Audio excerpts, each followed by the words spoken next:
పులివెందుల సిద్ధమేనా?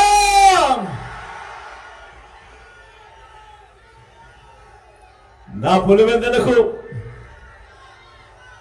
నా సొంత గడ్డకు, నా ప్రాణానికి ప్రాణం, నన్ను నిరంతరం ప్రేమించి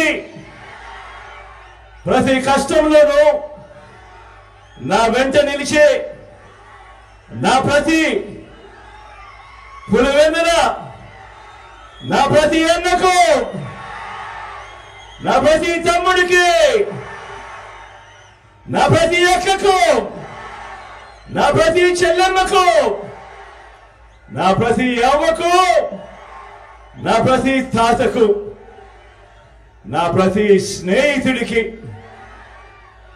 మీ జగన్, మీ బిడ్డ ముందుగా రెండు చేతులు జోడించి పేరు పేరున హృదయపూర్వకంగా కృతజ్ఞత తెలుపుకుంటా ఉన్నాడు.